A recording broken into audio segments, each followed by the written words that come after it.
What is it, Enos? About 20 miles? About that. Camp Blood. They're opening that place again? The idea for Friday the 13th came out of actually a need and desperation. Steve Miner and I and Victor Miller had all been working on a couple of children's films over the past 2 years, and the most recent was a soccer film. And we had not been successful getting a distributor. And I had decided that I had to make some kind of a movie and thought of the notion of doing a movie called Friday the 13th. I didn't know what the movie was going to be, but the idea of the title intrigued me. I had talked to Steve Miner about it, and the two of us thought that we liked the title a lot, but we didn't have any idea if we could use it, so we did the only thing that we thought was sensible at the time, and which is to say we announced that we were going to make it, and took out a big ad on something like the 4th of July in Variety, saying, Friday the 13th, the most terrifying film ever made.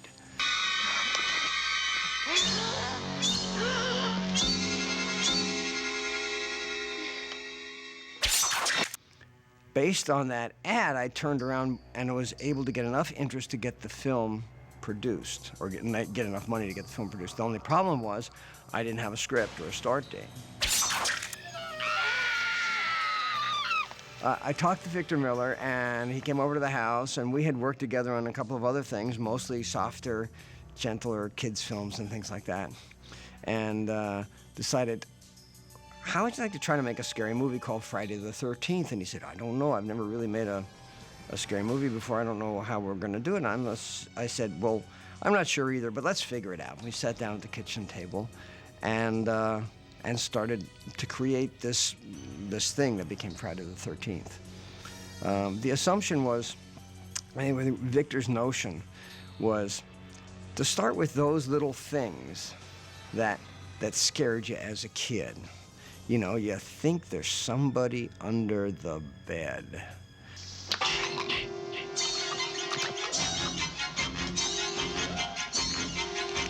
You know, globally, I had discovered in some of my reading that the purpose of the effective story like this was to make you comfortable with your fears. And that as children, we get fairy tales. And the purpose of fairy tales, which are sometimes just bizarre, is to take a child's fears and put it in the safety of a story and tell it. And each time you take it out of this dark recesses of your mind and look at it as a story, then it becomes more accessible. Then it becomes easier to deal with, and then you put it back away. You're doomed. You're all doomed. What I was trying to deal with was the notion that every teenager deals, I think, with the fear of untimely death.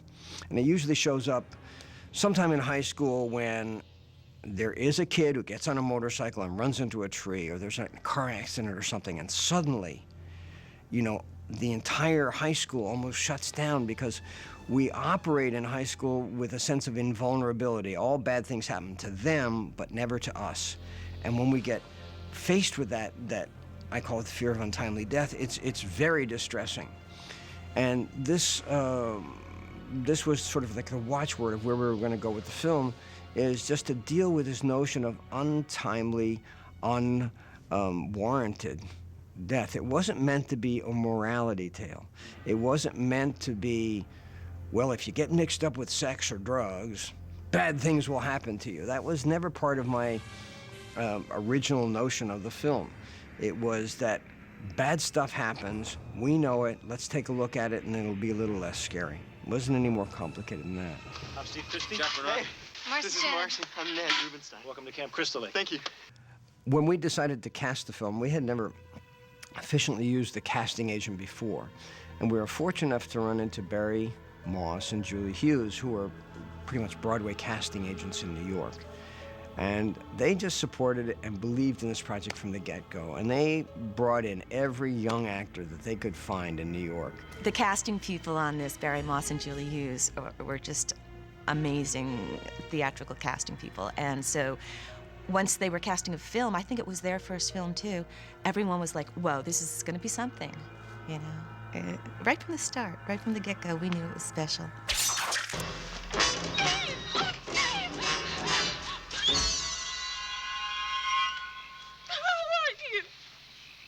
Well, I'm Mrs. Voorhees, an old friend of the Christies. Trying to find somebody to play the mother was a real task because with any luck, we could use, again, some misdirection. Betsy Palmer, at the time, had a career as being sort of like a peaches and cream, sort of Katie Couric, just the nicest person in the world in her life. And that was her whole public persona. So when Betsy Palmer shows up in the movie, at least in 1980, she seems like a nice person. She's not a threat. Nobody was expecting her to be a threat. It certainly was playing against type. I was on Broadway at the time, and I was doing same time next year. And the trip home in the car usually is hour and 15 minutes at the longest. And my old Mercedes, which I'd had for a number of years, just broke down. It stopped, stalled on the road. And so I said to myself, self, I need a new car. I said, universe, okay, can you see to it? So this was on a Tuesday, and on Friday, my agent called and he said, how would you like to do a movie? And I said, great. I said, I haven't done a film since the 1960s. He said, it's 10 days work, $1,000 a day. And I said, great. I said, I just looked at a Scirocco. It cost $9,999.50 or whatever. Perfect, that'll be great. He said, there's only one drawback. He said, it's a horror film. I said, oh, no. Kill her, Mommy. Kill her. I said, but, well, I need the car. Send me the script. So they sent me the script. I read it. I said, what a piece of crap. Little stronger words, but I said, nobody is ever going to see this thing. So I said, okay, I'll do it. Kill her, Mommy. Kill her. Don't let her get away, Mommy. Don't let her live. I won't, Jason. I won't. A good director listens to everybody. Maybe doesn't do what everybody says, but listens to everybody because a good director realizes that one person can't think of everything. It's like brainstorming, you know, I suggest something to you, you say something back, and what evolves is something that would not have evolved if just one person is thinking of it. So that was good. So if we came to him with a suggestion of something, you know, he'd give you his attention, and if it was great, great. If it wasn't huge, you know. I said to Sean Cunningham at one point in time when we were shooting, I said, you know, you're being very unfair about this film. I said, you're not even giving anybody a loose clue that I'm in the scene. I said, you should put me in that little restaurant or at a stoplight in my Jeep or whatever, you know, just a flash somewhere. He said, no, no, no. He said, just let him guess. It's all right. Hello? Who's that? Oh, hi. What are you doing out in this mess? Because, you know, it lets you use your imagination. That's what was really wonderful about a lot of it.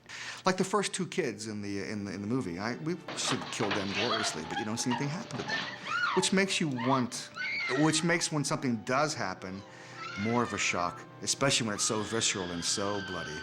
Because at the beginning of the movie, when nothing happens to these kids, you're thinking, okay, well, I can deal with that. It's not that scary, you know.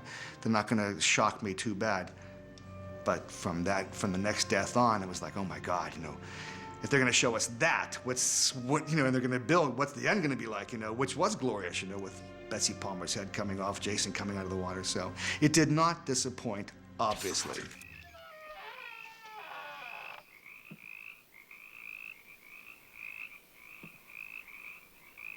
I have been in stores, marketing, you know, shoving a cart around.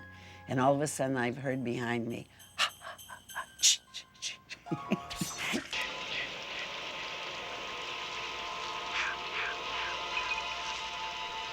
Harry Manfredini and I had worked together on two films before Friday the 13th. And Harry, besides being a terrific musician, is sort of an equipment junkie. And they had just invented certain kinds of synthesizers. And we were working on the music in New Jersey, and it was one of those things you could do, like echo reverbs and things like that. You can buy them now at Kmart for, $29.95, but it was a really big deal kind of piece of equipment. And he was fooling around with this sense of and then it would just sort of repeat and making different sounds, and he finally came up with his signature sound, which then went through this electronic process, which, as I say now, is really easy and it's a cliche, but it just hadn't occurred before, and Harry just, again, he got it right, and it was just one of those things that worked so well. Oh, my sweet, innocent Jason. My only child. Jason.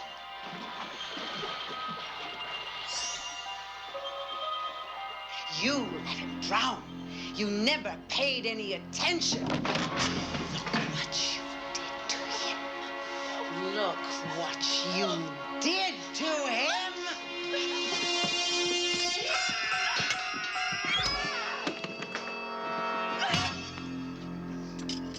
We had very high ambitions for the fight. We didn't think, or didn't even know, that we could have used stunt people at all.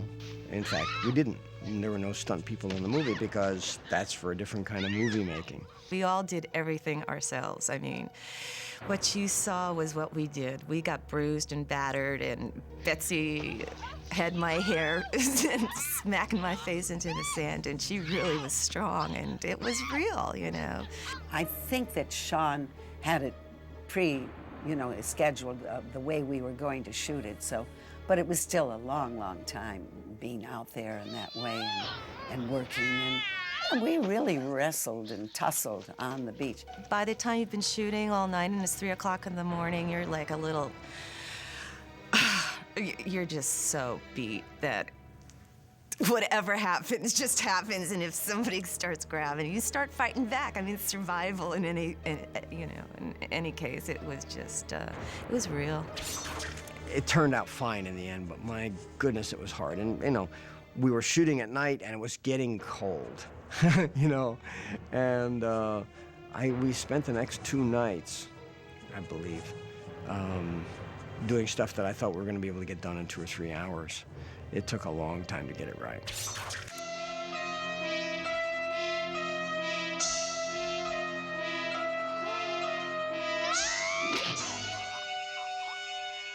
At the very end of the movie, we had revealed that the murderer was Betsy Palmer and that she had been vanquished. And now what we were looking for is one extra bump, one extra twist. And how could we do it? How could we make it work? And out of that came the notion of Jason jumping out of the lake. And of course I said, well, how can Jason jump out of the lake? Jason's dead. That is not consistent with the rest of this movie, because the rest of this movie was meant to be reality-based, and I didn't know how we were going to do it. And then he said, well, we'll set it up so that Jason comes out of the lake, and then what's really happening is we say, oh, it's a nightmare. So you had a double thing. But from the audience's point of view, it was, again, setting up the major misdirection. So you have the big fight, and suddenly it's over. And everything about the next series of shots was to give the audience the comfort that the movie was now over. And I also, tiny little piece, I had in the background, you can see the police are arriving. It's safe now. It's all of that stuff from the night before. It's all over. The police are coming. And then Harry Manfredini had understood this perfectly, and he figured out the music to just make you feel so good. And at the moment in time that the Jason creature comes out of the lake, it's a moment in time in the music that it was the least expected. It wasn't building to a certain point. It was just the least expected. Then all hell breaks loose.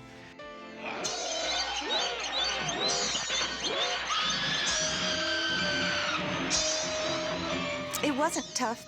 I just, I knew it had to be done, and just kind of forgot what was going on around me. Just tried to basically get into the fact that I knew what had happened in terms of, you know, the whole night, the Friday the 13th night before, and just basically collapsed in the canoe. And I intentionally would not pay attention to anything that was going on. You know, I just let it all happen. So it was indeed a shock what had happened, you know, and the water was so cold.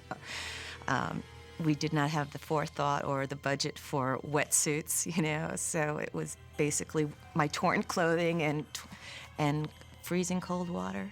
I was happy to get in the water. Everybody asked me, wasn't it cold? And yeah, it was cold, but as a kid, I lived near the Connecticut shore. I loved to swim, so I think, you know, Sean knew that. So we would do that, and, you know, we would talk about how we're going to do it. Barry Abrams also has to be mentioned, because him and Tom and Sean would all work together. He was the director of photography. And so we would get in the water, and we would come up with different ways how to make sure, for instance, I would submerge and there would be no bubbles on the surface. You know, these kind of details, which at one point, you know, if there was bubbles there on the surface, you'd know there's something under there. Now, it could be a quarter of a second of that, but we would go under and I had to count for a good amount of time, you know. And it was like, there was some buoyancy to the prosthetics. So it was like you're holding a beach ball down underwater. So when I kind of came up, I came up with, you know, and with force. And of course, the way that they did the shot, it looks like, you know, Adrian's out there in the middle of the lake, and it looks like she's in 30 feet of water, okay? So, but then Barry framed it in such a way so all you can see is the water, and, you know, we waited, as I said, for it to calm, and then I come up out, so it, you know, the illusion is created. I think, you know, masterfully. But although it was just a moment, but we scared you, didn't we? It's important to know that, no, we were trying to make what would be called a potboiler or a little movie that, you know, little movies with no stars didn't open nationally. They didn't do the kind of business that Friday the 13th did. There was just no precedent for it. And so we happened to be at the right time, at the right place, and we were very, very lucky. I've done a lot of stage work where the reward is right there, applause, laughter, screaming. But in a movie, you don't get your reward till like a year later or so when the movie comes out. So I always go to the theater, and I hardly watch the movie. I pick somebody in the audience and watch the evolution of their heart attack. And that was a good one to watch the audience with because, you know, you could just hear, you know when the next thing's gonna come. So I pick somebody, and it was fireworks, you know, it was just watching fireworks. I could watch people sitting there calmly, eating their popcorn. Then when, you know, Kevin's death, oh my God, you know, and that was the reward for us, you know. That was a very rewarding film, in other words. I was amazed at how successful it became. The first night when we had the opening, and it was a small opening, it wasn't any kind of glitzy thing at all, but it was opened on Broadway at the Lowe's, I think it was, which is a huge theater, and it was packed. And before the showing was over, there was a line around the corner. And then for the next showing, there was a line around the corner. I mean, it didn't stop, and it was a record breaker. I think I know it opened up #1 for the weekend. It got panned by the reviewers, but hey, you know, what did they know? It was a love fest with Friday the 13th. In making the film, initially, its real purpose was to try to keep the lights on. I mean, Friday the 13th has become this big sort of multi-million-dollar industry and so on. But I surely didn't have a grand vision for Friday the 13th. I never expected to make sequels. Victor and Steve Miner and I were basically just trying to make a living while the other things we were working on, you know, bore fruit. Particularly, we thought we were going to have a television series based on our soccer movie. None of that came to be, but Friday the 13th sort of made our careers.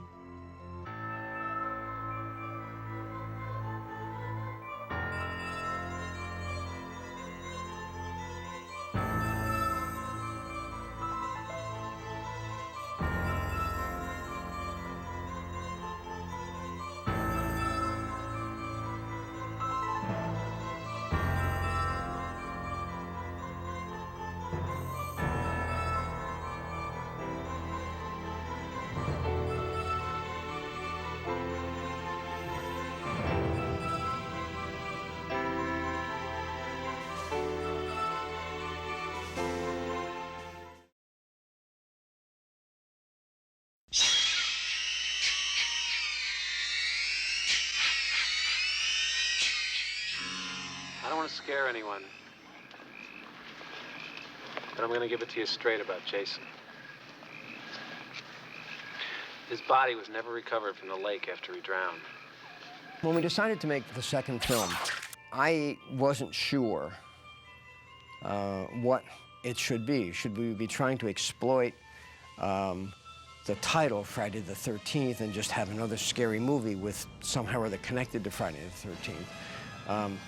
Or should it involve the character Jason? And Jason as a character hadn't existed. He was just this gag at the end with Ari Lehman coming up out of the water. We're the first to return here. 5 years. 5 long years he's been dormant. And he's hungry. And Steve Miner, who had been my line producer and was a very close friend, had decided that he would like to try to direct the second one, and I did everything I could to make that happen. And my wife, who had worked on those films, wound up being his editor. And so that I was close to the next two. Jason's out there, watching, always on the prowl for intruders, waiting to kill, waiting to devour. I thought he brought class to it. He seemed to have a good grip on exactly what we were doing, you know, what the genre was and what the public wanted to see and what Paramount wanted from it. What if there is a Jason? Jason's a legend, Jim. A legend. When Steve approached me to do part 2, I said, sure. I don't remember reading a script. He basically told me what the story was going to be about, and that was fine with me, because I had other things going on in my life at the time, and I just wanted to make sure that everybody was happy, I guess. I don't know. Who knew that we were going to do a sequel? No one had a clue. Yeah. But as I understand, as soon as it came out, they were already thinking about the sequel. Mom. Hello? The second one was probably just a few days of shooting. It was up in Connecticut. Don't remember a whole lot about it. It was just me and a black cat and a head in the refrigerator.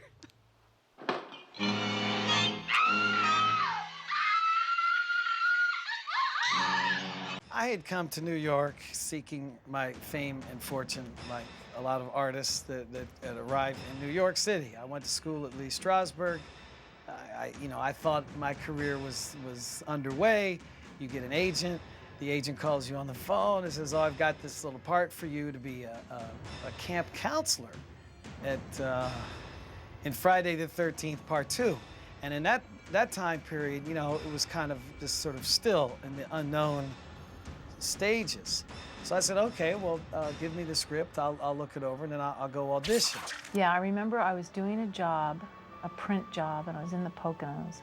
And then they called me and said, you know, you have an audition for Friday the 13th, Part 2. And I said, oh my God, a horror film. And so I said, okay. So I went back, and I remember I did it, and I got it, and I went, okay. And it was great. It was fun. You know, maybe I should have kept going, Part 3, 4, 5, 6, but it was good. It was good. So I auditioned for the all-American guy that was the counselor at the camp, the famous Camp Crystal Lake. So unfortunately, I didn't get the part, but they said, you know, we like you, so we'd like to have you around. We know you've been to Hollywood Stuntman School, and we know you can handle all the stunts in the movie. Stair falls, all kinds of stuff. So they said, would you like to be Jason? So I said, hey, listen, I'm happy to do anything you want me to do. It was an audition. I was in New York. I was an actress, and it was an audition like all of them. Kind of show up at this place and pretend, you know, you're walking through the woods screaming. I think that's what it was. But what I remember most is the looping at the end. And I had to go into a sound stage and just basically scream. and scream and scream. And I'm not really a screamer type, but so you have to kind of hit a certain decibel, and it just felt funny, you know, because they just keep plugging it in everywhere. As far as I'm concerned, these guys couldn't have done a better job. I mean, it was a 30-day, low-budget, $1 million production. Yeah, all I can say is they did an amazing job because it's part of a big story.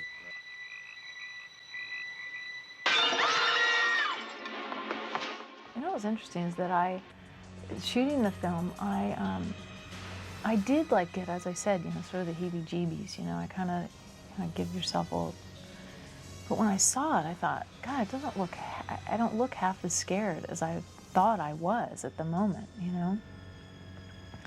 So, it was scary. It was, for some reason.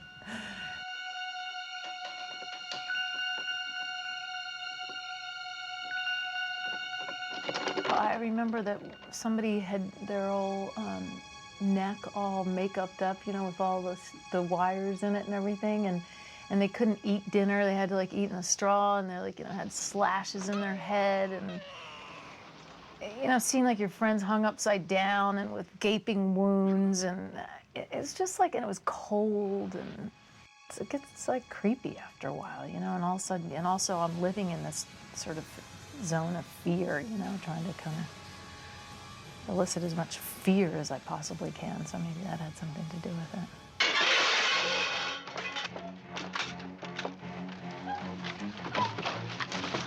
I remember there was one scene, I guess I was trying to escape from the kitchen window, and I jumped down, and it seemed like everything was a stunt, and at one point the stunt coordinator said, you know, you should get stunt adjustments for all this.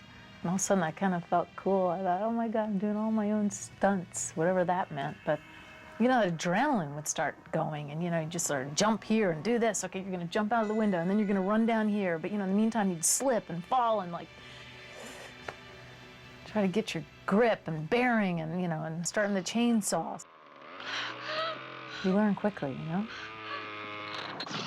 There was a fella, his name was Carl Fullerton, and we understood it that he was a protege of the famous Dick Smith. And I suppose he was instructed by the director of the film, the story, to make Jason look as bad as he could.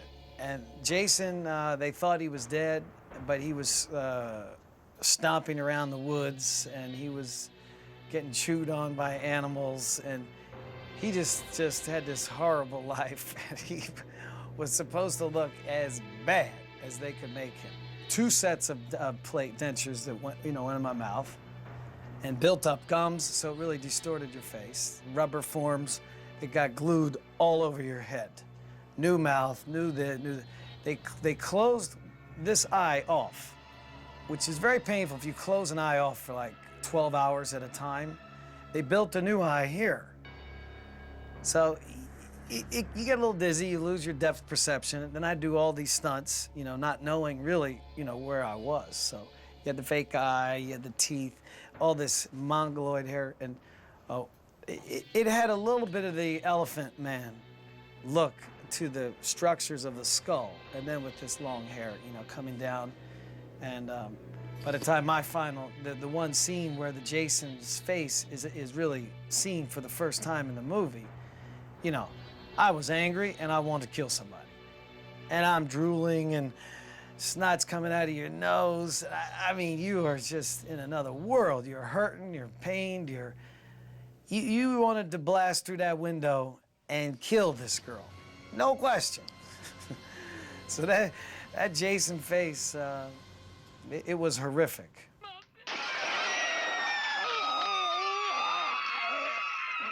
As soon as Jason was about to bash through the window, the high-speed camera would start. And like I had to act all calm, and you know, the dog's coming up, and I'm hearing, and this guy's about to bash through behind me. It was really scary. Every time it was really scary. Well, it was only supposed to be one time, and it was all fake, you know, the plastic glass and the balsa wood and all that stuff, and Jason was behind me swinging on one of those things. And But it was scary doing it. And then something didn't work. And then we had to do it again. Well, we built a platform outside the house, and it was long enough so I knew I had 3 steps and then jump. And then you would go whoosh, like that, and just bust the whole window out and the frame and all of that. Those boards were scored, maybe half. So that stunt was 3 steps, 1, 2, and come in, and glass flying, wood flying, and that was a kill scene when they thought Jason was, you know, long dead and gone. Yeah, the girl was relaxing, and I suppose that's in a horror film. That's when you really nail the audience, when they have no clue that the maniacal killer is still lurking. And then I remember Steve said, hey, you know, do you want to like drive into town today? And you know, he had a car, and I said, okay, great. So we go on this drive, and it was beautiful in Connecticut. We're kind of driving, we're kind of talking about what's going on, and he said, I have some news I got to tell you. What? He said, we have to do that scene again. I thought, oh my God, can I do this scene again? Can I don't know, it really got me, that scene. So obviously we did, and I think they got it, and I mean, they used it, and it was fine, but he had to kind of talk me through that. The scene where I put on Jason's mother's sweater. You know, Warrington was gone by that time, and I have to pick up this machete and go like this and bring it down over top Jason or something like that, and the timing missed, and he was supposed to turn this pickaxe sideways, and the timing was wrong, and so I went like that, and I hit his finger, and he had to go to the emergency room. I think it was like, I can't remember exactly what happened, but I think I put the machete through his finger or something. It was bad. It was bad. But he came back 2 hours, like we didn't shoot for a couple hours. It was in the middle of the night. He comes back and he's like, wow, he's got a, you know, like a rubber on his finger, and he's like, everything's fine. Put makeup on it, keep going. And I mean, that's sort of, you know, it was just another, so I guess, a battle wound for him, you know, it was okay.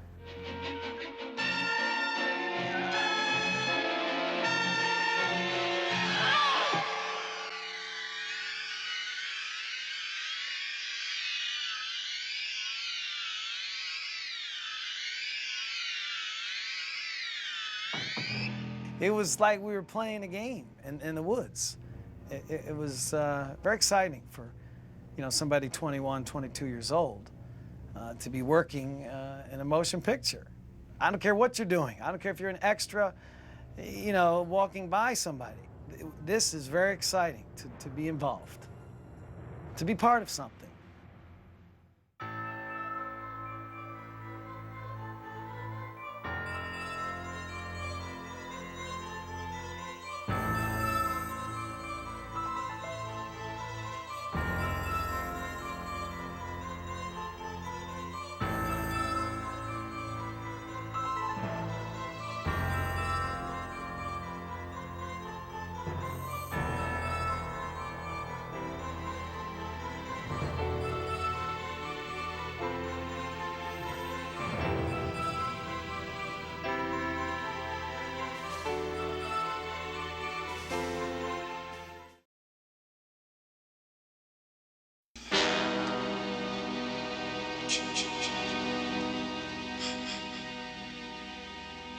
Hey, I dropped your wallet.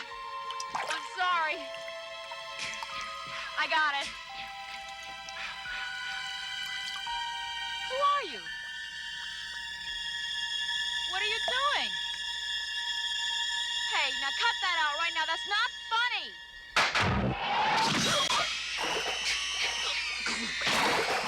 Yeah, I went opening night in Westwood. It was sold out. I was there with my friends, and the crowd was yelling and screaming, and they were really into it. They all had a good time, and this was really this new 3D thing. A lot of the people had never seen a 3D movie before. It was the new wave of 3D. You didn't have that red-blue it wasn't the red-blue 3D, it was this new process, so the glasses were clear and polarized, and it looked great, and so I think people were really reacting to the 3D a lot, because there's a lot of stuff in the movie which on DVD doesn't play as well, because if it's not jumping out at you, it doesn't mean anything. There's the rat that comes out and the snake and all the other stuff that jumps out, and it doesn't mean anything. But when you see it in the theater, it really plays. I mean, it adds a lot to the movie.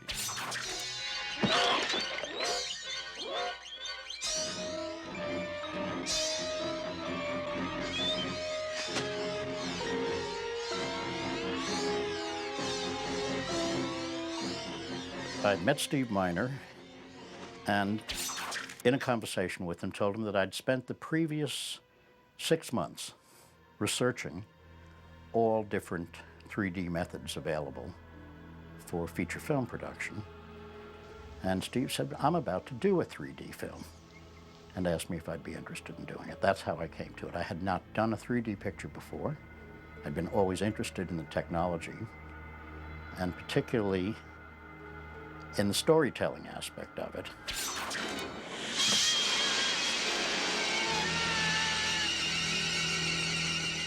Well, the production aspect of making a 3D film is very different from making a flat film.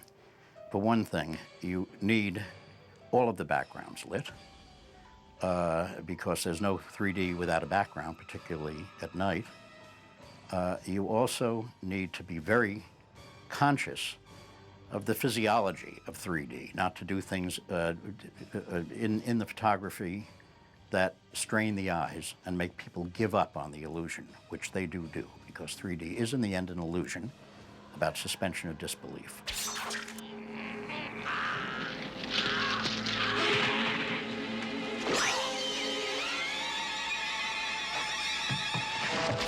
The eyeball, that was a good one. That was, especially in 3D. I remember seeing the eyeball in the theater. That was the first time I'd seen it, and it pops out, and the whole audience just jumped. It was a great.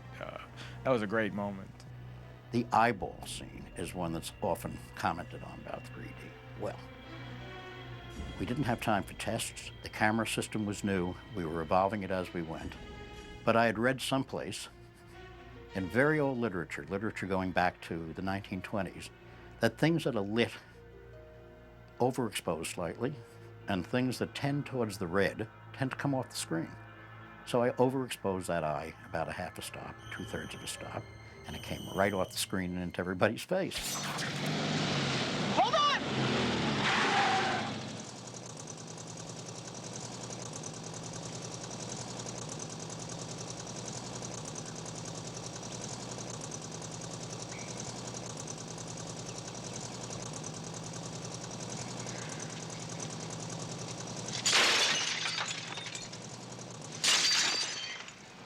The 3D was, it was my first movie, so I didn't really have a reference point, but everything took a long time. I mean, the lighting just took a long time to set everything up, and, you know, I guess 3 times more than any other movie. And that's why the movie took 12 weeks to film, and all the others took 4. I mean, for us, most of the time it didn't affect the actors, except when we were doing specific 3D effects. There's a part where I have to throw the wallet in the store. I have to throw it right to the camera, and that was just, it's a small camera, and I was far away, and it was take after take, and the crew was like, get it, you know, because it was the last shot of the day, and I'm just like, I couldn't hit it. It was probably the most challenging scene in Friday the 13th 3 is the opening scene. The scene, that long tracking shot through the laundry, establishing the store. We had to build a trellis across a highway. We had to track this enormous device, and the Luma crane and its motion control stuff was in a state of evolution just as the 3D camera was. So that was a very, very difficult shot to make, but worth it in the end.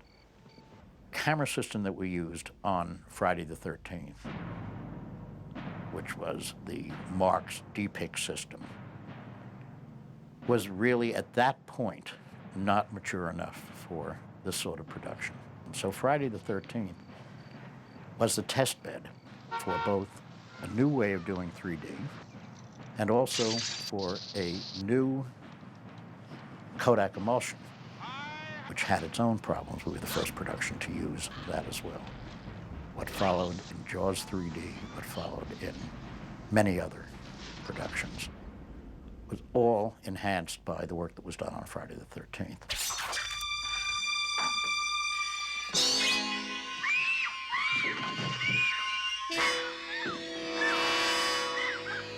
Don't look at him. Let's just get the hell out of here. We heard screaming. Oh my God. Oh, is he dead? Don't touch him, Andy. Don't move him. You creep. Oh my. Get up. I guess I fooled you, huh? Shelley is a practical joker, and he brings with him a bunch of things up to the cabin, including a wetsuit and a harpoon and a hockey mask. And so he uses it to scare Vera in the water, and that's the first time the hockey mask is seen. And then Shelley is killed, and Jason takes the mask, and he hasn't relinquished it yet. I don't think they were thinking of part 4, so I don't think they had any idea that the mask would become this iconic symbol of horror movies. I mean, you can show anyone a hockey mask now, and they'll know what movie you're talking about and what character. So it's really become a symbol of horror. But I don't think anyone at the time knew that. Although I did know enough to ask for the mask. I said, "Can I have the mask and take it with me?" And they went, "No."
I only had a couple of ideas that I think are that I thought were fresh on Friday the 13th final chapter.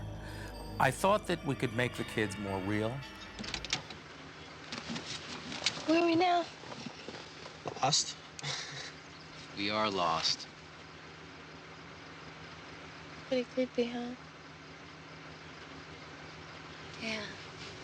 And I said, how about a kid? You know, Corey Feldman, who was, I guess, 13 or something, somewhere between 11 and 13 at the time. So they agreed to a kid.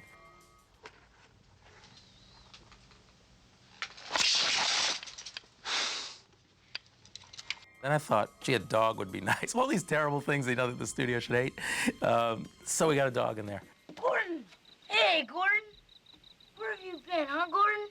And the last thing, I don't know how I even had the guts to say it. I said, what about twins? Sorry. Don't worry about it. Hi. Hi. Starting back at the beginning, I was always a fan, an avid fan of Halloween. And Michael Myers was like a hero to me. So when they asked me to be in the Halloween movie, I was flabbergasted. Oh, sorry. Friday the 13th is what I meant. Great movie. Who's in that one again? The guy with the baseball thing on. I was a big fan of the Halloween movies, and they had actually called me and they said, you know, we'd like Corey to come in and audition for Friday the 13th. And I said, well, is that the one with the And they said, no, it's the other one. You know, you have to watch. So I went and I watched part 3, which I wanted to see anyway when it came out because it was in 3D. I didn't even know what the heck the Friday the 13th series was, but I knew that it was in 3D, and I was a tremendous fan of 3D stuff as a kid. Still am. And I was too young, obviously, to go to the theaters and see it. So by the time it hit cable, was about when I was getting the call to come in and audition for part 4. So I watched part 3 and I loved it. I was like, oh yeah, this is cool. I'd love to be in this. I want to be the guy, you know. I'm like, but he's dead. I know they killed him at the end in the, you know, in the barn there. So how could he possibly be alive again? That's, you know, it doesn't make any sense. And then I got the script. Oh, okay, I get it. I read a lot of kids. I read a lot of people for that movie altogether. Brought a lot of people in. Hundreds of people came in to read for that film. And Corey also. I went in and I auditioned for Joseph Zito. And they loved the performance, but we got a call probably about a week or 2 later where they said, you know, we love Corey, we think he's great.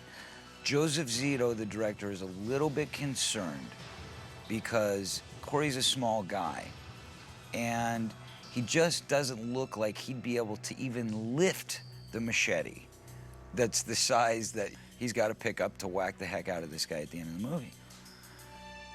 And I said, listen, I'm an actor. I will act like I'm big enough to pick up the machete. You just wait. Corey was fun on screen. Corey, as a kid, was a star. And you could look at him and your eye stays with him. You cared about him. I felt very lucky to be there. You know what I mean? It was, and it's funny because you look back at your career and people say, you know, well, you were in Stand By Me, you know, Lost Boys, Dream a Little Dream, you know, all these kind of artsy movies, you know. And then Friday the 13th, okay, you know. But for me, it was, you know, I mean, it was a major kudo. I loved it. They couldn't contain him. His agents were trying to negotiate, but, you know, Corey kept saying, oh, I'm gonna do this, I want to do this, I'll do whatever I have to do. So, you know, it sort of hurt their position. But Corey was very, very enthusiastic and professional. I loved the whole experience. I mean, going up, we shot up at this lake, which was just, you know, creepy and fun. I mean, during the day, it was great, because, you know, we'd go out there, you know, during the day on the lake, and I don't think I actually ever got to get in the water, but I always wanted to. And so that was good enough, just thinking about the water. I thought it was very, very important who was going to be Jason. I auditioned a number of people for it. And that also was a strange process, you know, auditioning people for that role. But we ultimately went with a guy who had tremendous experience in Hollywood movies, mostly as a stuntman and as a double for many, many years. He was a big country Jerry Lee Lewis type dude, you know what I mean? It's like, hey man, how you doing? What's going on, you know? And, you know, that was kind of hard for me to relate with because I wasn't real the cowboy type. And I think, you know, out of all the Fridays I've seen, I think he did the best job. I mean, he was just so menacing and brooding and had that stance, you know, and the walk. And, you know, it's a fun character, I'm sure, to play. It's silent but deadly. Who is it, Paulie? Paulie? Hey, Paulie, is that you? The shower kill was like an important thing for me because I sort of wanted to go against the cliche of, you know, the girl in the shower and there's the beast and it's not the beast.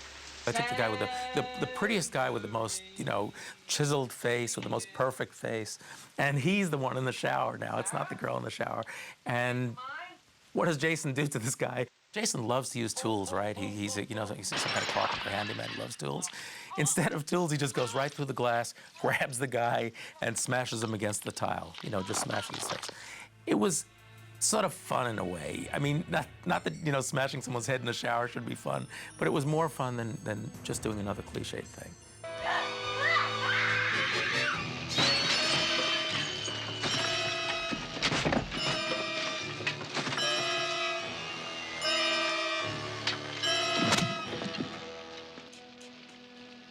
I sat around thinking, you know, what is it that I haven't seen before? Or what would impress me if I was sitting in a movie theater? And I thought, if the woman who's at the heart of this movie jumps through a window and then runs off and still has to fight Jason after that and hit him, you know, hit his mask with a hammer, and that's a good thing to do if we could figure out how to do it.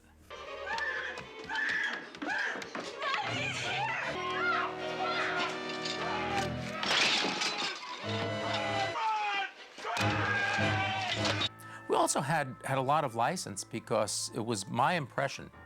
I mean, maybe we behaved, less than in a prudent way, but it was my impression that there was never going to be another Friday the 13th. I was told that this is the last one. They didn't want to make any more, and they were happy with the ones they made, but they didn't want to make any more, and this was it. Go kill Jason. We're never going to see him again.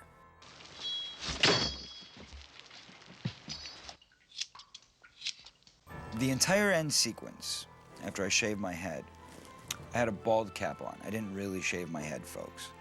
That's one of the big misconceptions. Everybody, oh my God, you had to shave your head? Wasn't that hard being, going back to school? And no, I didn't shave my head. I wasn't that dedicated of an actor. I wanted him to really shave his head, and they were worried because the television pilot season was coming up, and he wouldn't get any roles in television if he was bald.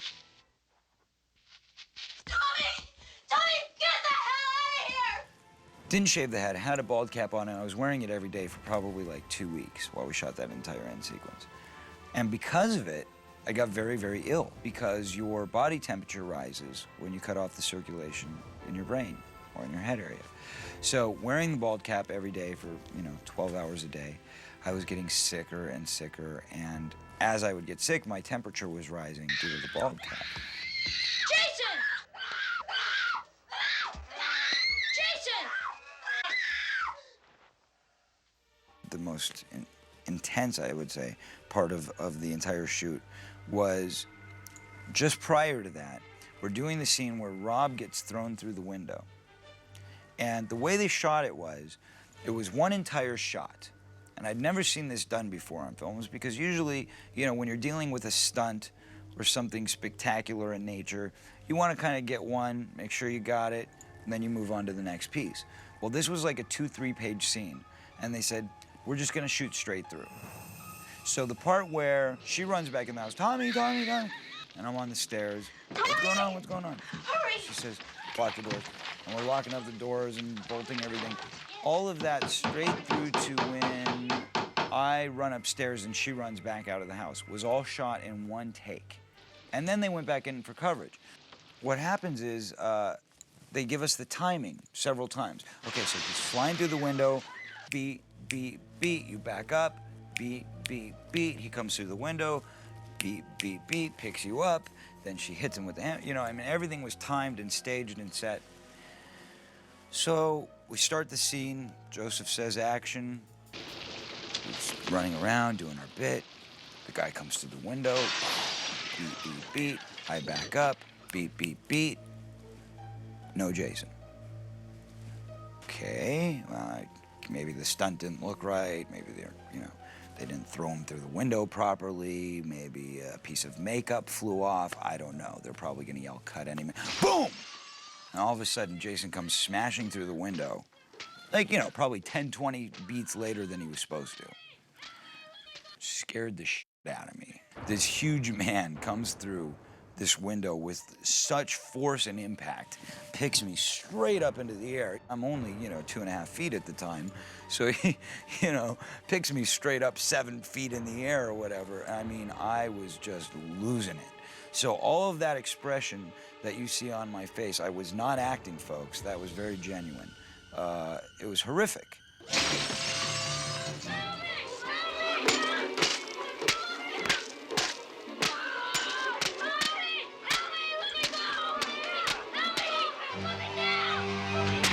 It was just a fun thing to be a part of that. And the fact that I got to kill the guy at the end, I felt like a mini hero of some sort. It was the mini me of my day, or the mini he of my day.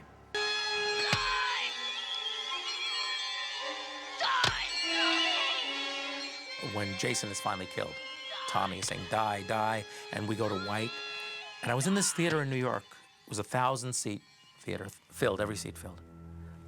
And when I was standing in the back, when the thing went to white, you could see 1,000, the fans were all they were on their feet, standing there, with their hands in the air, cheering. It was like a rock concert. It was the strain, in silhouette against the white screen. Standing in the back of that theater, looking at this incredible silhouette of all of these people in the aisles, dancing in the aisles and with their hands in the air, cheering Jason's death, you thought, the power of this thing. absolutely unanticipated. Anyone who tells you that, they calculated in order to get that, it's just totally unanticipated. But the force of it was extraordinary.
The idea with the kid, with Corey, was that maybe they could spin him off.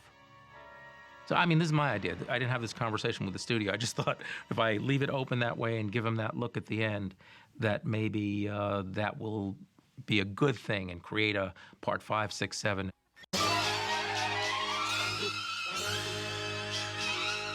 Well, it was an interesting story. What happened with that was they had originally asked me to come back and reprise the role and do the entire sequel. But unfortunately, I was working on Goonies at the time, or fortunately, whichever way you want to look at it. Working on Goonies with Donner and Spielberg at the time, and we were shooting like 6-day weeks for like 6 months. Like, well, we want to shoot you on this, and we'd love to get, do it, but, if we can't start for another 6 months, we're going to have to find another solution. We got to get this movie out. So I said, well, I'll do whatever I can, but obviously I'm a little tied up. So they said, okay. So what they did is they had me come in and work on a Sunday. Let's rip this sucker open. We gotta get a look at the main man.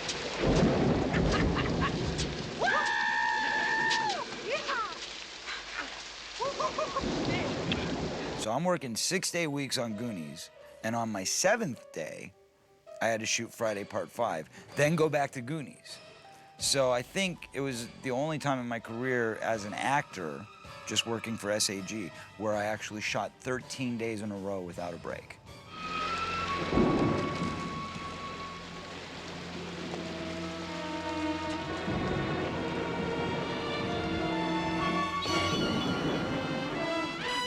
And the worst part of it is when I shot the scene for Friday Part 5, they had turned on some, it was supposed to be raining, but of course it wasn't raining. It was the middle of summer and we were out in the valley. And they had no rain machine because it was a small budget. And of course it was a skeleton crew working on a 7th day, right? So what they did is they hooked up a hose to a sprinkler valve in the backyard of whoever's house we were shooting in, which actually happened to be a neighbor of mine. And they set up the sprinkler contraption to the hose and then connected it to one of those big faucets that they use for the rain machines and just, let it pour.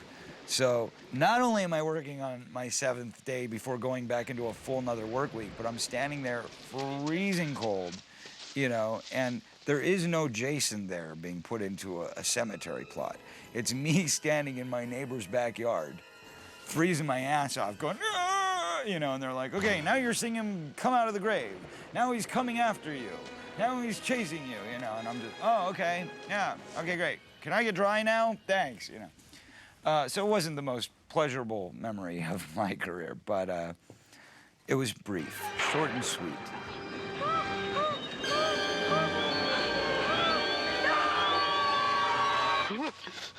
A lot of people have said to me, well, how did you feel about that guy being you grown up in Part 5? Do you think, and then they had somebody else play me grown up in Part 6. My character kind of went on for years. The way I always say it to the fans and to people is, if I had my druthers, Jason and I have some history. Obviously, my character and him were connected very tightly together. I see it a bit kind of like Jamie Lee Curtis and Michael Myers. I think they should do a Friday 2-0, you know, where we kind of skip past the middle ones. Let's say part 4 happened, and then you could even say part 5 happened because nothing really was resolved with the character at the end of part 5. I thought it was a pretty good movie as well. I thought it was very suspenseful, and I liked the fact that Jason wasn't Jason for a change, but it was somebody pretending to be Jason.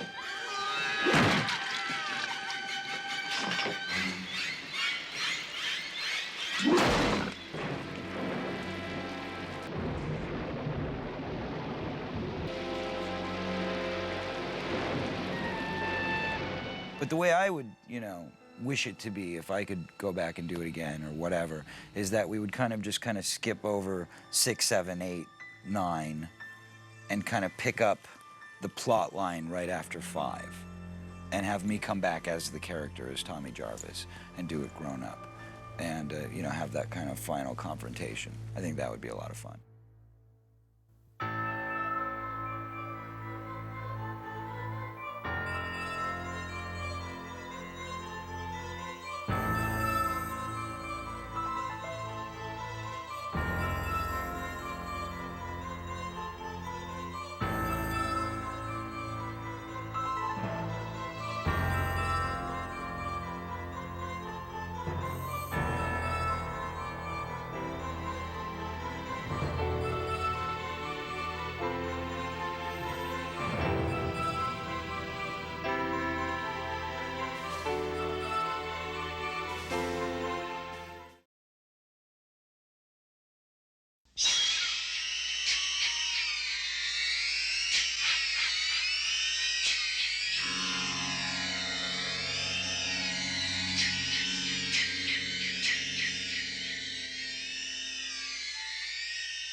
I'd always been more of a gothic horror person, which is, you know, kind of why you get the ambiance around me here.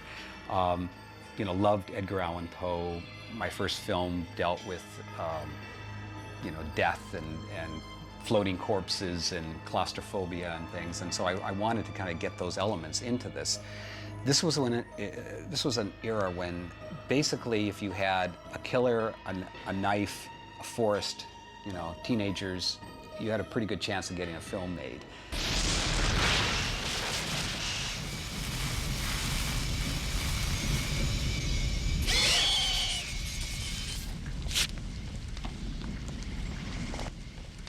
The time came to make another Friday.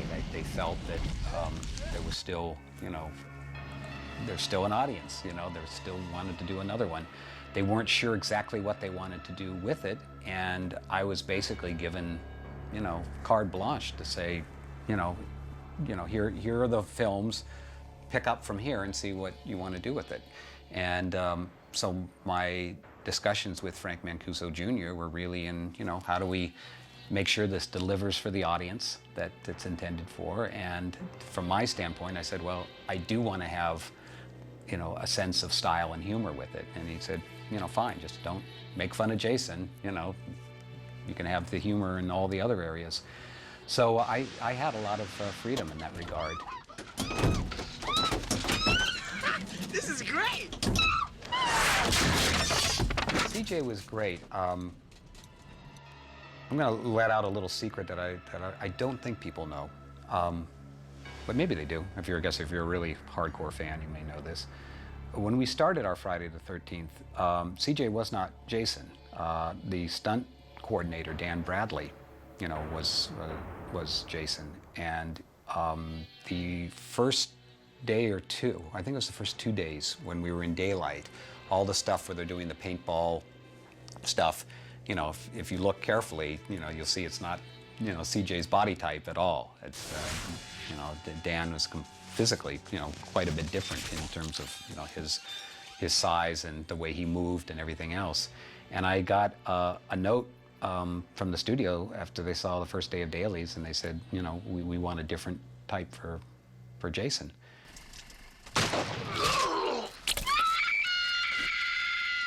I was running a nightclub in Los Angeles, and the special effects people from Part 4 were doing a special effects for Hypnotist we had at the club I was running. And they decided to do a scary scene where the subjects were under, and here comes Jason breaking through the screen. Well, I am somewhat large, or abnormal, so they selected me to do that. And for some reason, the demeanor that I displayed on the stage at my nightclub impressed the special effects people. And they joked a lot and said, hey, we're gonna cast you for Friday the 13th next time. And I was like, sure, whatever.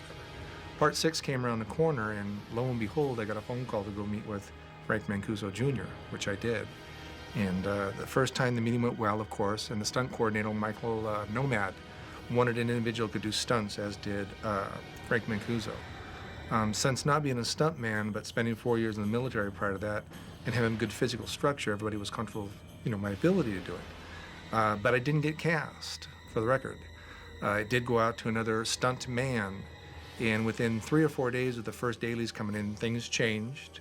I got a call back, went back and met again at Paramount Studios, and within approximately 24 hours got a phone call asking if I could leave for Covington, Georgia on Monday. So, and the rest is kind of history.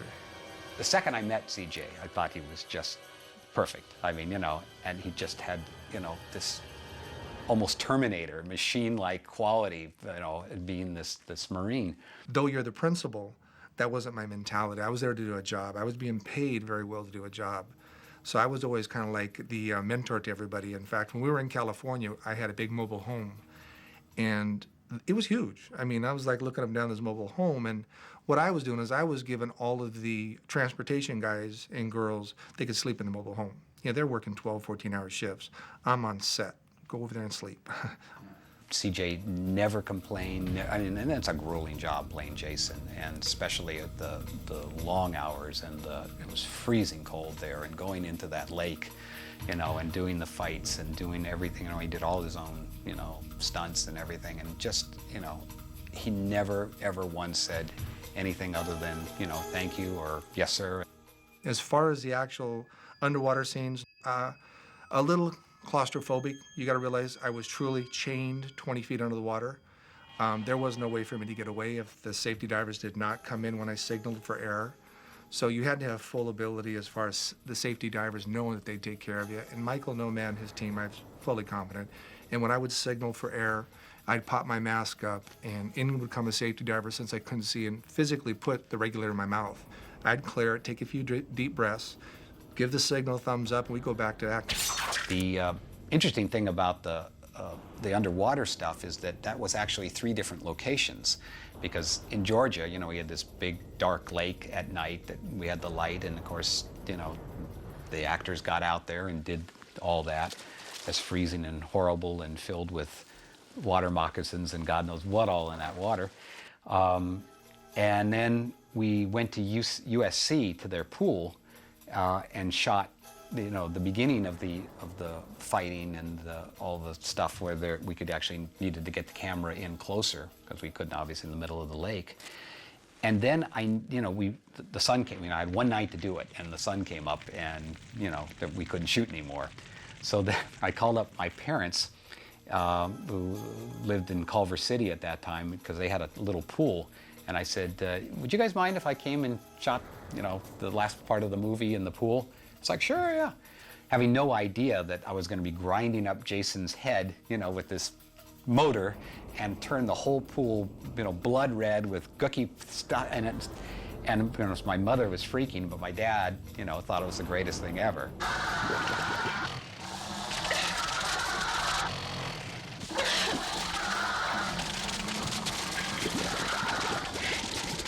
We did the movie in Covington, Georgia, and I don't think they had any clue that we were actually a Friday the 13th, because the actual name that the film was at that time was Aladdin Sane.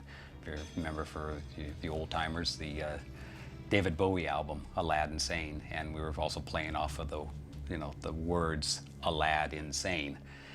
When we made it. So if you see any of the outtakes at some point, which hopefully they emerge, that's what's on the slate. Why'd I have to go and dig up Jason? Some folks have a strange idea of entertainment. I began to think it would be great fun to set up scenes and situations to allow the audience to literally provide the punchline. So there's a few different things in My Friday that have that, and probably the one that was the most noticeable was my wife Nancy plays Lisbeth, the camp counselor who was killed in the beginning with Tony Goldwyn. And she offers, in an attempt to try to buy Jason from killing her, offers him money and a credit card. And when she gets killed, she goes down into this puddle and her hand drops, the money sinks, but the American Express card, you know, kept floating. And I held on that shot intentionally so that somebody in the audience, and it always happened, would yell out, "Don't leave home without it." And then the rest of the audience would crack up, figuring, you know, how clever somebody in the audience was, not realizing that was, you know, purposely done for that.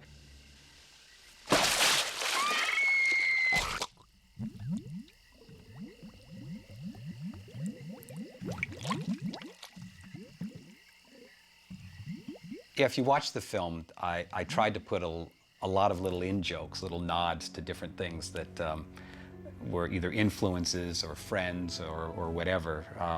For instance, since Jason was brought back with a lightning bolt, you know, obviously that's Frankenstein, and if you look at the grocery store in the background, it's Karloff's Grocers.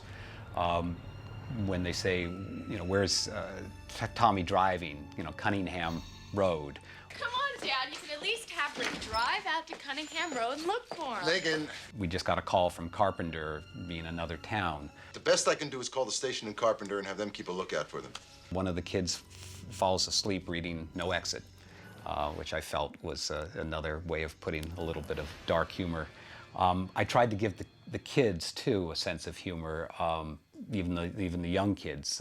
Like, you know, what were you going to be when you grew up? So, what were you going to be when you grew up? One of the best scenes I think I'm most proud of is there was a scene where I break through the wall and I grab her head and I start to squeeze it. And I had to go through the wall. The point is, if I remember correctly, it was a $20,000, $25,000 shot to set it up. The complication of the scene was getting through the wall, number one, and making sure you're completely through it as your foot comes down to make a step. So myself and Michael practiced that a few times, just getting the footing down, so that when I blew this wall out with my right knee, and I had to blow it out completely, then my arms would forcibly go through. But at the same time, you're going from blackout to light, and you have to step down without missing your step.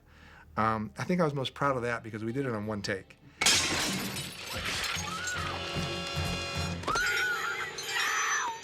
Another one of the thrilling and somewhat scary experiences of this film is when we finished the film, we had an invited audience come to Paramount Studios to see it in the screening room there. And, you know, I came to the studio about, I don't know, 2 or 3 hours early just to make sure things were set up, and the kids were already lined up.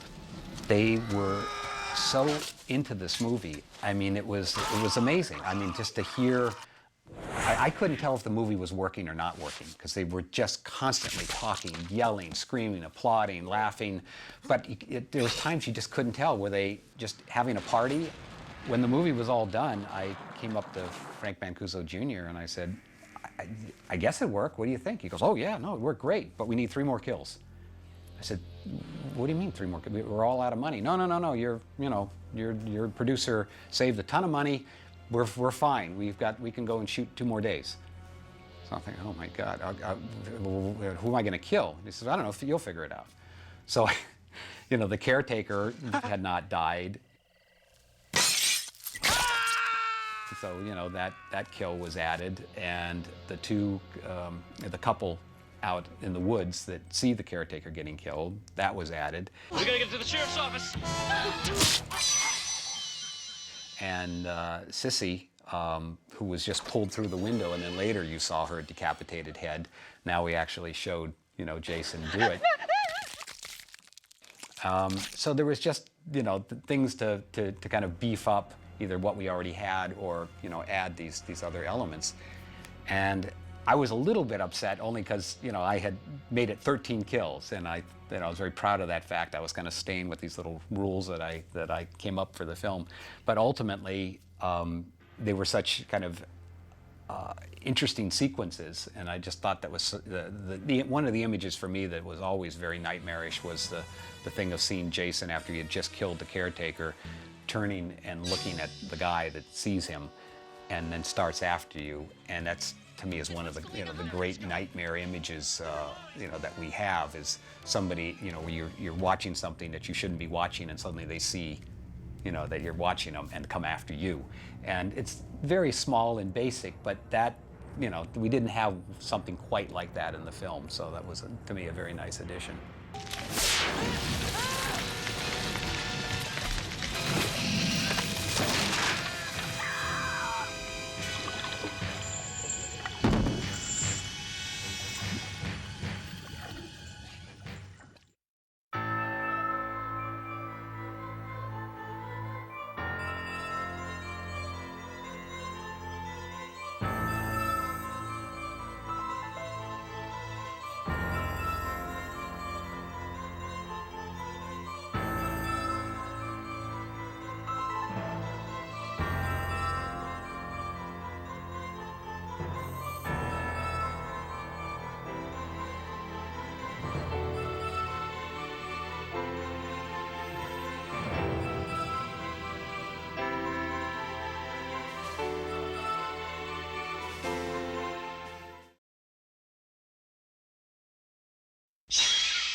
I have been a stuntman for a long time, done a lot of different films, played characters that, mostly bad guys that are stunt related, so they'll think about casting a stunt person that might be able to act, as opposed to an actor then having to double them and shoot around their face and everything else. Just easier to get a stunt person to play the part. And I had done a few parts like that. I got the job of stunt coordinating a movie called Prison, and that's where I met John Buechler.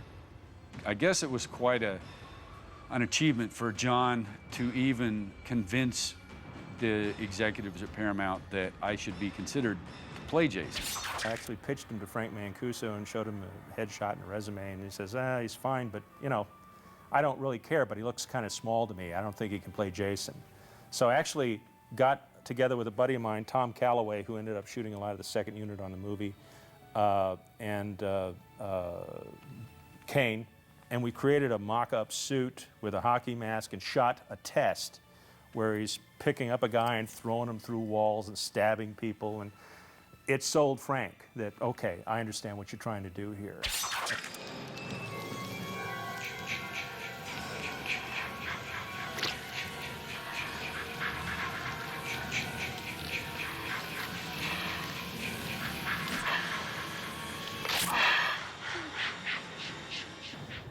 My intention was to redesign the look of Jason specifically to reflect all the damage that had been done to him in the previous movies, and the fact that he had been chained to the bottom of a lake for 10 years at the beginning of the movie gave me a starting point.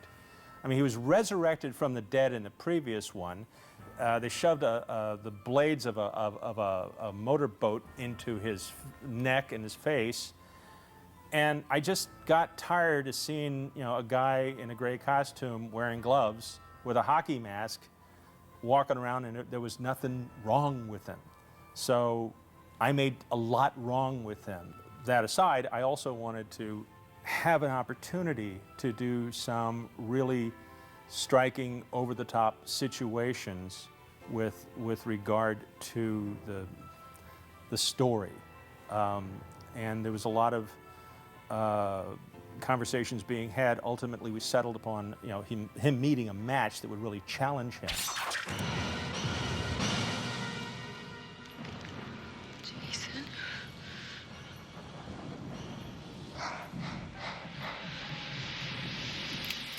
He was very animated. And he was one of my first directors, and he was very kind. And that was really important because a lot of them aren't kind. They just will start yelling at you, you know, if you're not getting it. And Tina had all of the psychic stuff that I wasn't seeing. Some of the effects were done with me in there and some were done later. So he would talk me through what was going to happen and how quickly to move my eyes or move my head. Hey, Tina, isn't this the way they weather Jack is back in the mental hospital? What you doing?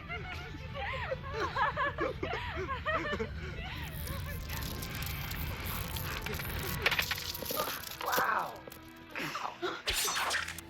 We shot in Bay Minette, Alabama for, by and large, logistic reasons. We were shooting in the middle of winter time. We had to have naked kids go into a lake and swim. We had to blow up a house on a lakefront. So if you're going to shoot in January in the continental United States and you want the forest rangers on your side and you're going to blow up a house on the edge of a lake, you find a state that's amenable to your concept. They had an alligator wrangler, and he was like 80 years old and moved really slow. And we'd be way back in the woods, and he'd be turning, and you're like, what? What's that? An alligator, you know. I don't really know if they were there or not, but you'd hear this rustling in the water, and it's pitch black. And they'd say action, and we were to run out, and it's like, no problem, I'm out of here. I was like running. So I remember that night. I didn't think he could turn fast enough to shoot one if it were coming.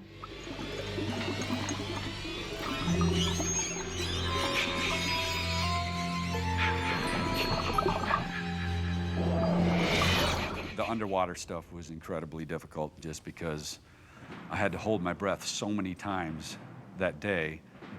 You don't even think about it, but if you have to hold your breath as long as you can for, 80 times during a day, it wears you out.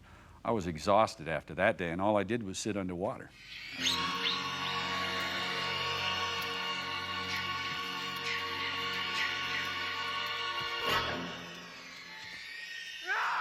There were so many different stunts I had to do as Jason because the story was that the girl had telekinetic powers and made things happen with her mind so she could have anything happen to Jason. Normally, Jason, the violence he is delivering to other people, so the stunts are on those characters. But it was a lot more fun for me because I had so many stunts to do.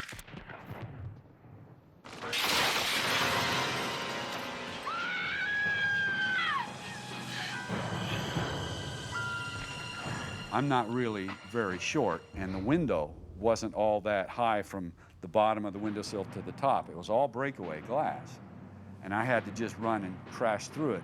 But I had to crouch and run at the same time and crash through it without really looking uncoordinated. And when I jumped through the window, my head cleared the upper real window frame by 1/4 of an inch or something, so I got lucky on that one.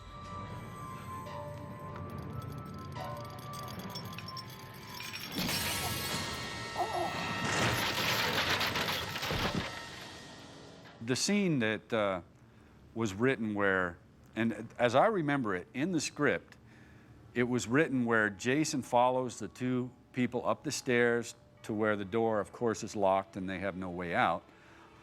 I walk up the stairs, get to the top, and as written was, she makes the light shake and swing and hit me in the chest, and I tumble down the stairs. And I remember talking to John about that, saying, it's kind of weak. I mean, first of all, I think the light should hit him in the face, which is no problem since I had the hockey mask on. And then I said, what if, he's a big monster guy. He's not going to go tumbling downstairs. What if he just falls through them? So we manufactured, once I was at the top of the stairs, we manufactured balsa wood stairs for about 10 of them or something. And I remember just falling backwards, which wasn't that difficult. Although it was a small area to fall into, I had to be right on the mark going backwards.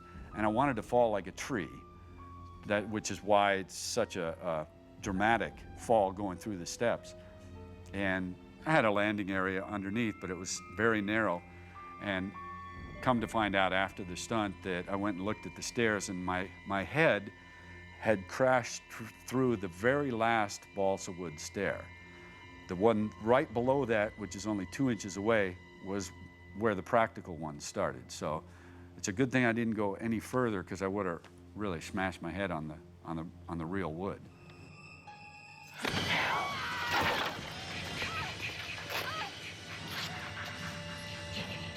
I pretended to act like I was a stunt woman. Where did that come from? Not doing it again. I fell through the ceiling in the house myself, and Kane helped me, and he had a big mat, and it didn't hurt, it just freaked me out. You know, little bitty fall. Looks dramatic, but freaked me out. And then they gave me a stunt woman's, a t-shirt like stunt woman, so I said, oh, I can do that fall on the pier. Oh, I can do that, you know. Sure, I'll slide on the pier. About 8 times later, sliding on a wooden pier in the cold. Not cool. It was very hard. So stunt women, love you.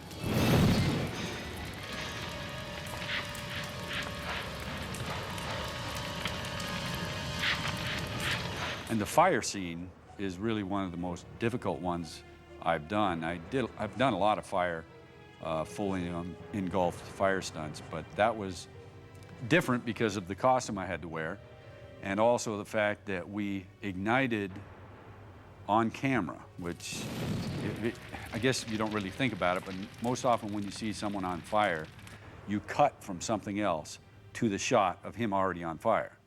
It's done quickly, you know, so you don't really notice, but in this, we had the ignition, you know, Lou Carlucci rigged a propane cannon, so it blast fire out of the furnace, whatever, and ignited me on camera, and then I did the stunt, and I was on fire for like 40-something seconds, which was extremely long at the time.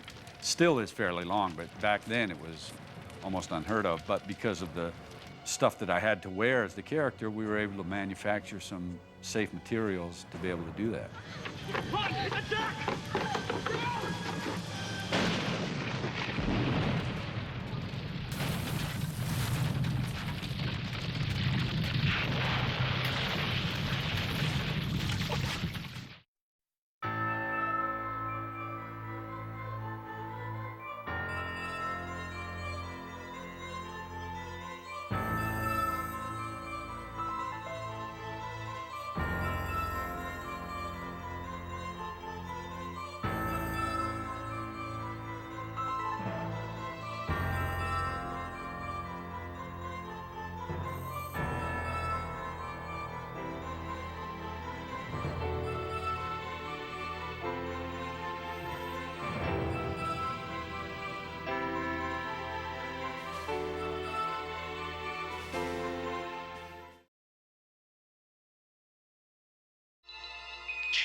There was this boy named Jason Voorhees, drowned in Crystal Lake about 30 years ago.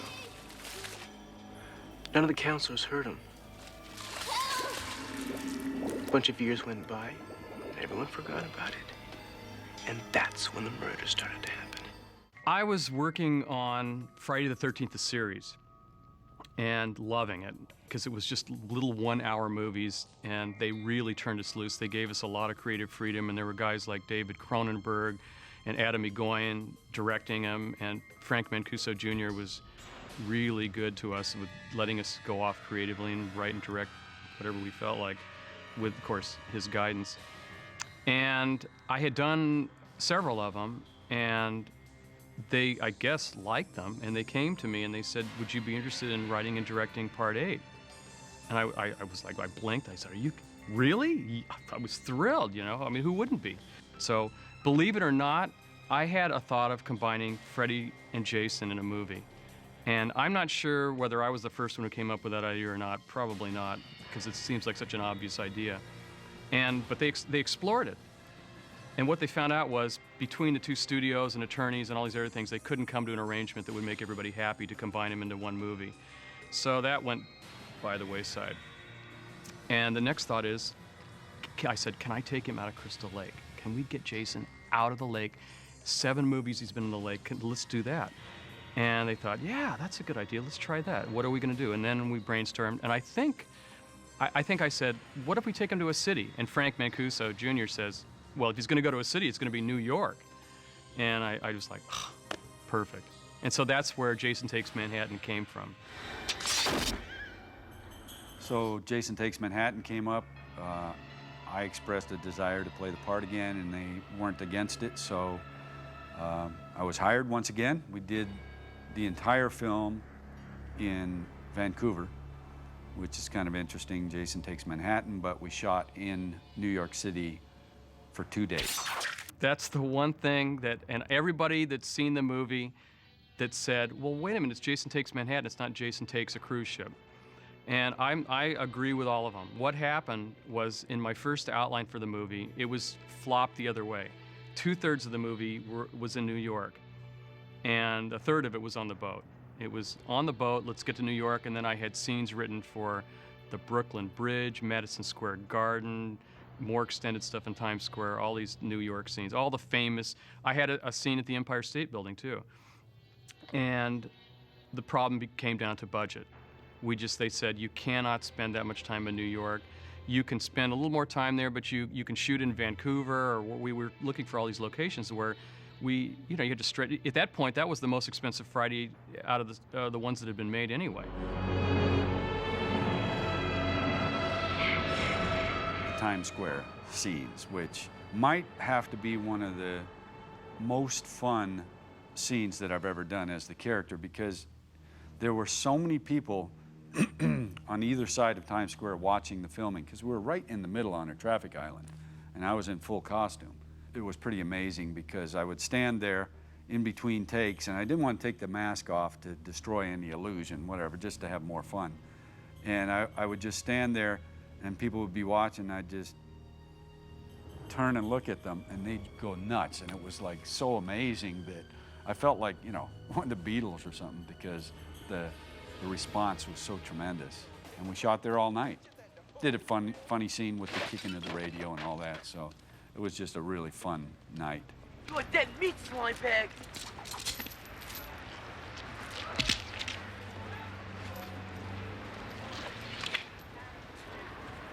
Yo, man, it's cool. It's cool, man. It's cool. We just couldn't afford to spend that much time in New York, and I didn't want to shoot too much of it in Vancouver, cheating for New York. As it was, we ended up shooting some of Vancouver to be New York. And we shot in alleys, and we shot in places where it was, an alley in Vancouver is an alley in New York, and we dressed it to make it look right, subway, and all these things like that. We dressed them. Holding traffic in Times Square for actors to cross the street, things like that. Once it got after 2, 3 a.m., it wasn't too bad, but at the beginning it was very difficult. We had a lot of NYPD around helping us.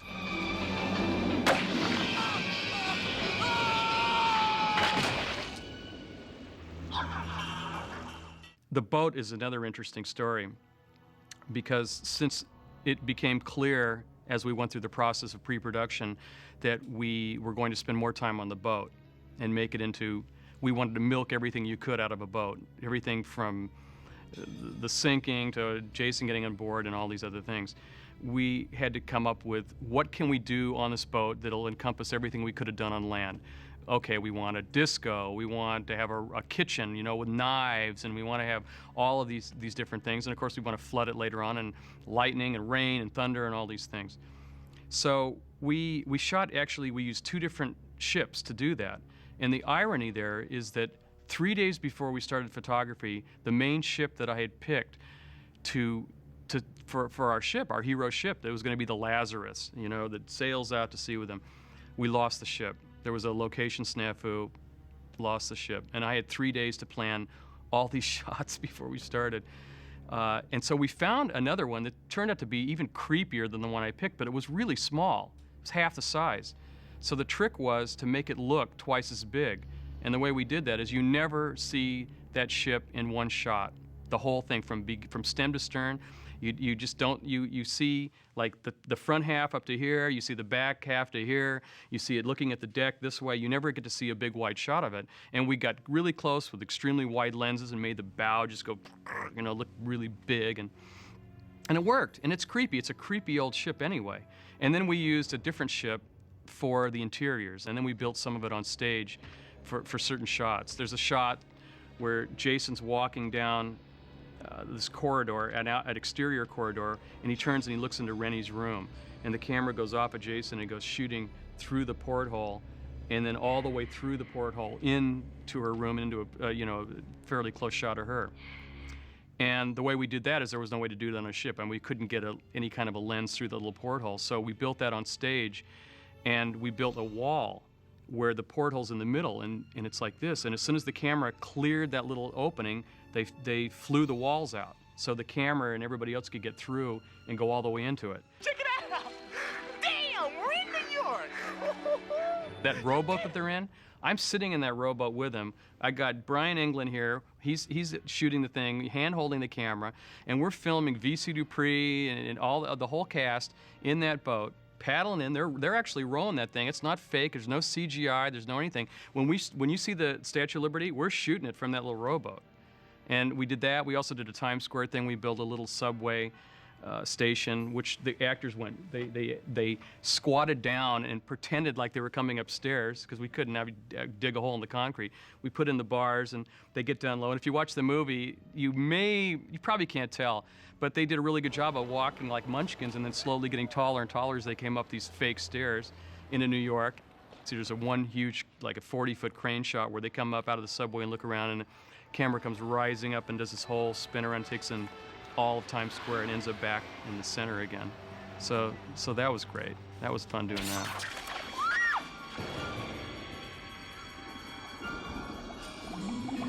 The inspiration for the flashbacks of young Jason and the whole young Jason motif that runs through the movie was tapping back into the first Friday the 13th and the fact that the myth of young Jason drowns as a little boy and comes back to haunt everybody and kill everybody later on in this whole drowning death.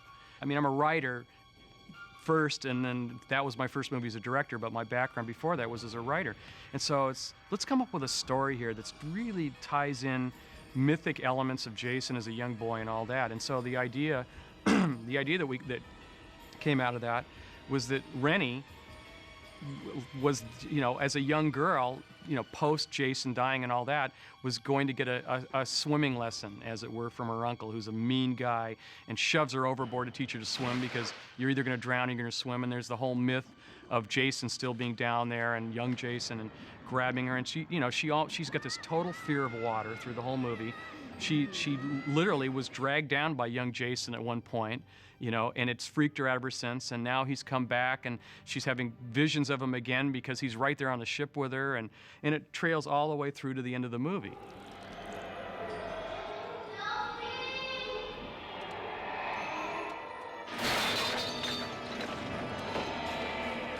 So we shot the porthole in a way kind of like a locked off camera, green screen type situation. Only we didn't use a green screen, but it was the same idea where it's a lock shot. We had a porthole, we rotoscoped it out, and then I shot underwater sequences of young Jason, who was played by Tim Merkovich, film editor's son, by the way. And we shot him, and we put a piece of glass in and had him come up and tap the glass like it was the porthole, and we shot it, looking down into a pool with a piece of glass, and he'd come up. And then, of course, we put it and made it look like he was coming straight at the porthole. One of my criteria for this was to inject humor into this particular movie. So, okay, he's going to knock his head off. It's going to be gross. It's going to be spectacular. It's going to be what the fans want. They're going to want to see that decapitation. But how can we do it and put a little twist on it? So the idea is, okay, he knocks the head off. It goes rolling down the side of this roof, flies into the air, bangs into a dumpster, falls in the dumpster, and then the lid of the dumpster slams shut on top of it, just for a nice little punctuation. I said, I want to get a decapicam shot. And he goes, what? A shot from the decapitated head's point of view. We put an IMO camera, which is a destructible camera, inside of a giant foam Nerf ball, And we threw it off, and that was one of the most fun things to do, take a camera and throw it off a roof and let it spin around. And so there's a shot in the movie, and it goes by quick, but it's a shot where the world is spinning, and it's from his point of view before his head goes into the dumpster. The mystique of Jason is not knowing what's underneath that mask. Because when we do get to see his face, and it was the scariest thing I had to do, because I'm thinking, this is 8 movies coming to get to this point. Okay, what can we do that hasn't been done? And that's where we thought, toxic waste. Let's melt his face, and it'll be great for a couple things. One is that you won't have time to really get a good, solid look at his face, because it'll be bubbling and melting and steaming and all these things. That'll help camouflage the fact that he's wearing rubber and prosthetics and makeup and, gooey stuff, and we put all the slime on him and all these other things. So I was like, okay, Kane, we'll do this, but I don't want you to get hurt, and he's, oh, I don't care. So we put on the prosthetics, and we put special chemicals on the mask to interact with the liquid that was thrown on him. So as soon as it hit, it would start bubbling and steaming and all these other things, and he would shake, and you wouldn't stay on the shot too long. And he was such a trooper. I mean, we threw stuff in his face over and over and over, and he's like, more, give me more. Sean started it off. He created an amazing legacy that has endured and continues to endure. And I just feel incredibly honored that I got to be a part of it and got to put a little stamp on it that helped tie up all these movies into a nice package of the Jason movies, of a franchise that is more amazing, that's arguably the best horror franchise, in the history of horror movies. There are only a handful of those franchises that are in modern day terms, and Jason is, arguably right up there. And to be a part of that is just, one of these where nobody will ever be able to take that away from me, and I can't believe that I got to do it. Thrilled that I got to be involved.